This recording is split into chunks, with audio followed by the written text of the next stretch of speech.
శ్రీదేవి భాగవతము.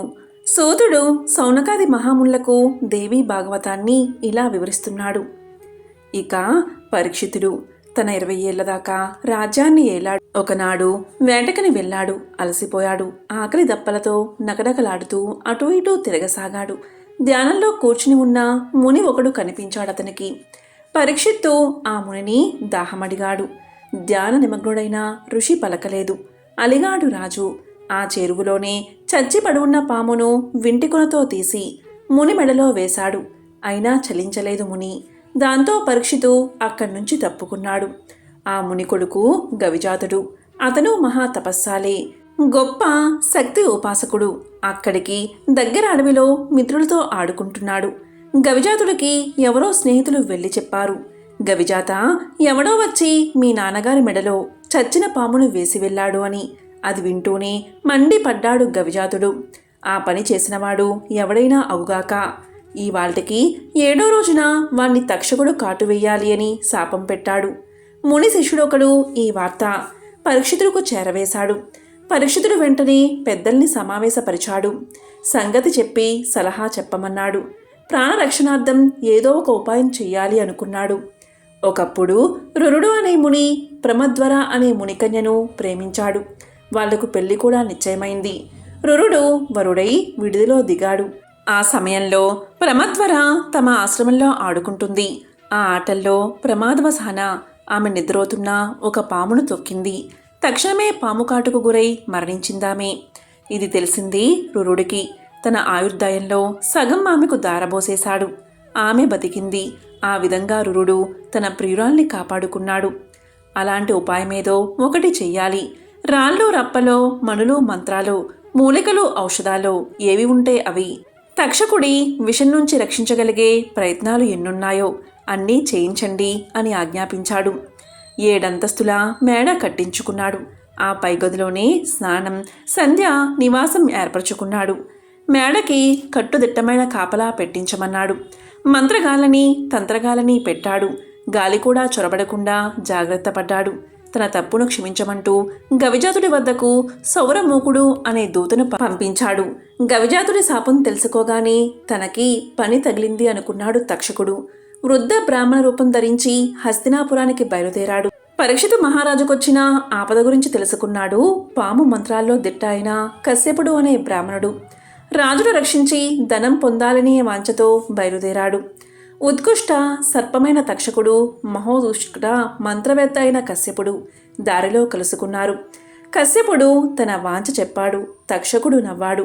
నేనే ఆ తక్షకుణ్ణి. నేను కాటేసిన తర్వాత కాటికెళ్లడమే కాని బతకడం అసంభవం అన్నాడు.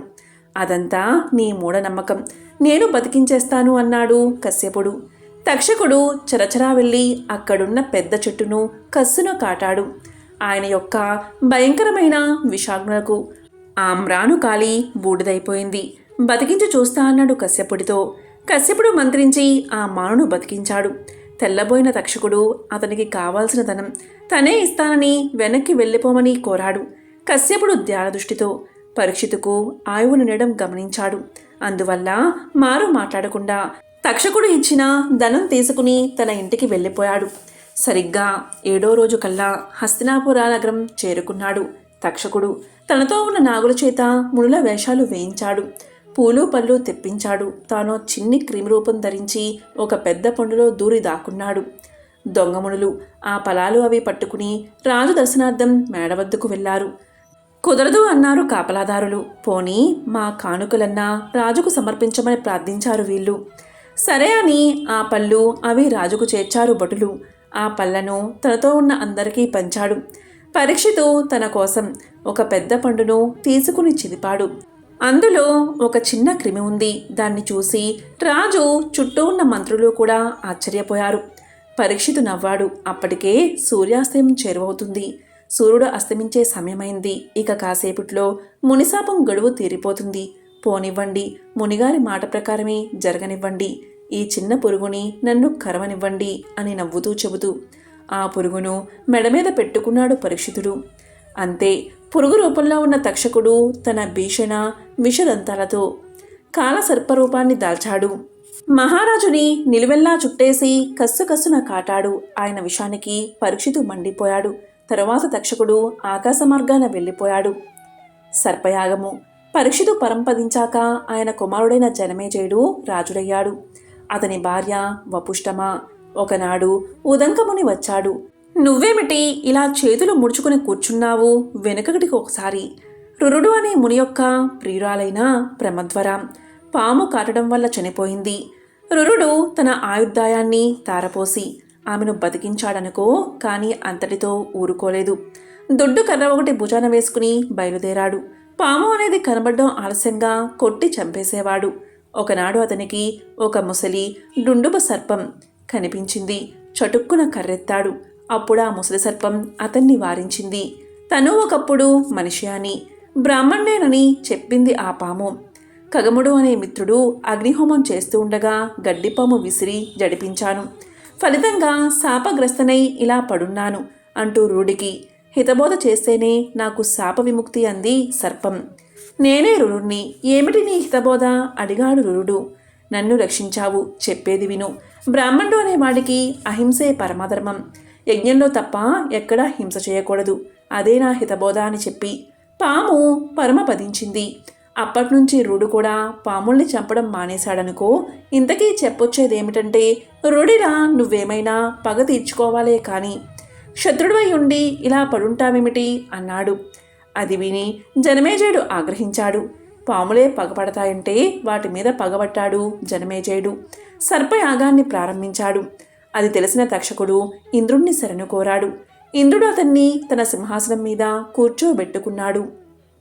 యాగానికి హోత అయిన ఉదంకుడు ఇది పసిగట్టాడు. ఇంద్రుడికి కూడా ఎసరు పెట్టేందుకు సిద్ధపడ్డాడు. దాంతో తక్షకుడు తనకిక్కడ రక్షణ లేదని గ్రహించి ఆస్తికుడిని తలుచుకున్నాడు. మరుక్షణం యజ్ఞశాలలోకి వచ్చాడు ఆస్తికుడు. అగ్నిలో పడబోయే తక్షకుణ్ణి తన తపోబలంతో గాలిలోనే ఆపాడు. ఆశ్చర్యపోయాడు జనమేజయుడు. ఆస్తికుడి కోరిక మీద సర్పయాగాన్ని ఆపేశాడు. ఆ తర్వాత వైశంపాయనుడు భారతాన్ని వినిపించాడు జనమేజయుడికి. అయినా అతనికి మనస్థిమితం లేకపోయింది. దాంతో జనమేజయుడు వ్యాసుల వారిని పిలిపించి అసలు ఆస్తికుడొచ్చి యాగం ఆపించి మనశ్శాంతి లేకుండా చేశాడు. ఈయనకి పాములకి సంబంధం ఏమిటి అని అడిగాడు. వ్యాసుల వారు ఇలా చెప్పసాగారు. ఈ విధంగా సూత మహర్షి సౌనకాది మహామునులకు దేవీ భాగవతాన్ని వివరిస్తున్నాడు. ఓం శ్రీ మాత్రే నమః.